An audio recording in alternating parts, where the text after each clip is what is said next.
Okay, so someone left a comment on one of my YouTube videos and they asked me if I could talk about Doja Cat's career trajectory so far and my thoughts on it. So that's what we were talking about today. So basically, she started making music whenever she was a teenager, posting music on SoundCloud. She was also very into dancing as well. She had this independent EP called Purr that was released in 2014. She has a song called So High. Kemosabe Records and RCA, they got interested in her, and so they signed her off of that, right?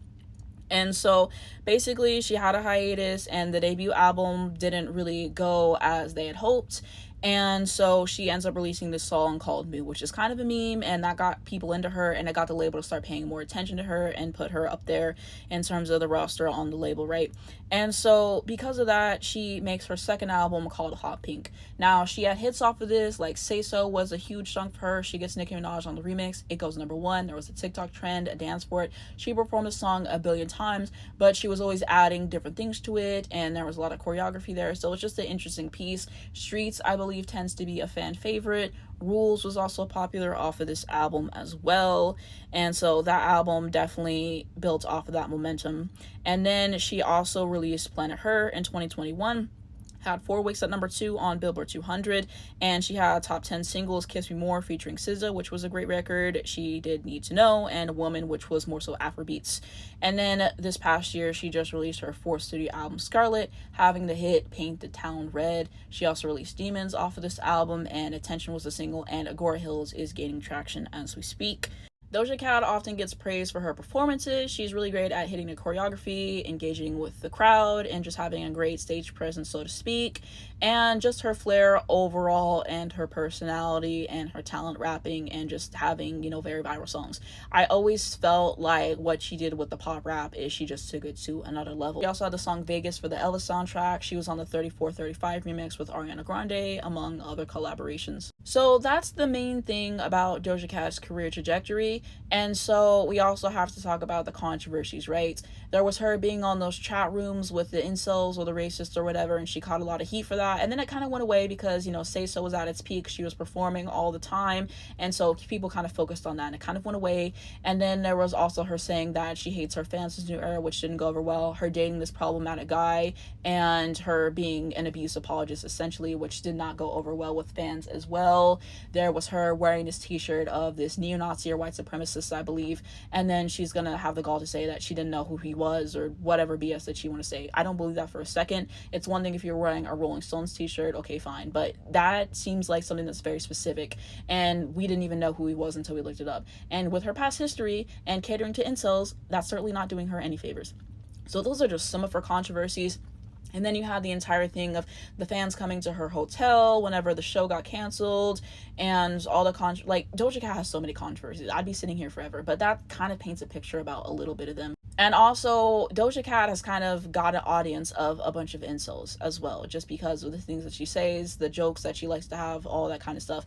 And at a certain point, I think she kind of resents it, because I think it was like some single cover art or whatever with her hair, and they didn't know what it was, and then she was trying to explain hair texture to them, and it's like, girl, you literally cultivated this audience. You have nobody to blame but yourself.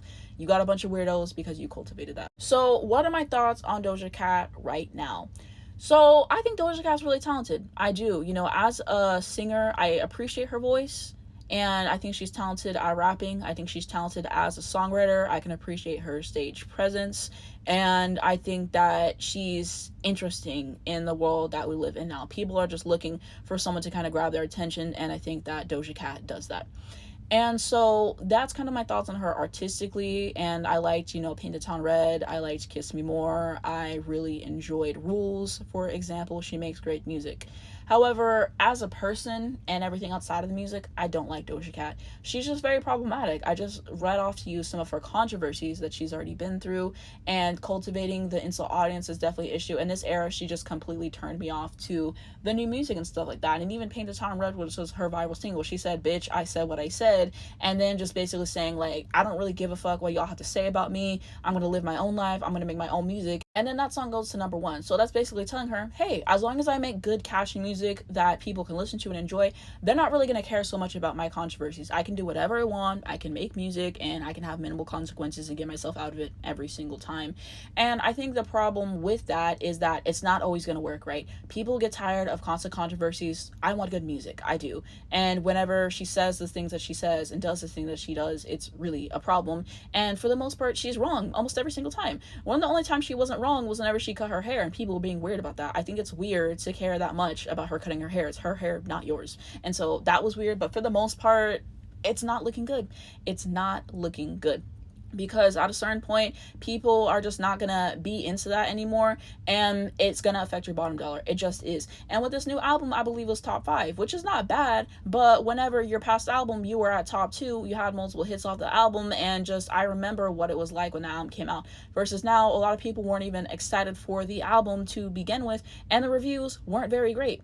And when you release stuff like Demons, it's just like, really, why would you do that? I don't even know why that was a single. I don't know why you didn't release Agora Hills in its place, but, I digress. And so I just don't really care that much for Doja Cat at this point. Like I said, her music is good, but her as a person is a chop, and that's why I didn't listen to this new album, and I'm gonna not support her releases in the future just because it's just getting problematic. And so I just want Doja Cat to get out of her own way, to stop being so controversial, to apologize for all the offensive things that she said about the past, and to finally turn a new leaf and just keep making good music. Do I think that's going to happen? No, because like I said, she constantly gets herself out of controversies, makes music that people like, and thinks that it's okay to do that. And so, yeah, this is why people hate us biracials. This is why, because people like Doja Cat. It's not looking good. It's not. I just wonder what her career is going to look like in 10 years from now, and 15 years from now, what the longevity is going to be like there. I think that's something that's really interesting, and we're going to see how many hits that she has. We're going to see how the albums do, and just her public perception. Maybe she'll transition out of music. It seems like she's been through a lot with what her record label put her through, and I remember whenever she was promoting Planet Her and just doing all those performances and all that stuff, like, she was really going through it. She just had her tour recently. She just headlined Coachella, which seems great. So, I mean, maybe she wants to transition out of music. I don't know how long the career is going to sustain itself with all the things that I've already mentioned to you guys, so I think that is something there. And one of the things that annoyed me is that she basically said with this new album, oh, I'm going to focus more on rap and da-da-da-da, and everyone's telling me she was doing the same pop rap on this album that she's been doing her entire career. So part of me feels like she kind of resents that a lot of her big hits are pop rap songs. And I don't know why you wouldn't consider Doja Cat a rapper, because she raps on pretty much all of her songs. And so I just think that it's ridiculous to not consider her a rapper. I really do. And so that's basically my thoughts on Doja Cat and her career trajectory at this point. Let me know what you guys think down below in the comments. Do you like Doja Cat? Do you not like Doja Cat? Do you like the music and you can't stand her as a person? Do you separate the art from the artist? What are some lines that are going to be drawn for you in regards to that, in regards to her as an artist? Are you looking forward to her next release or next performance, or are you not?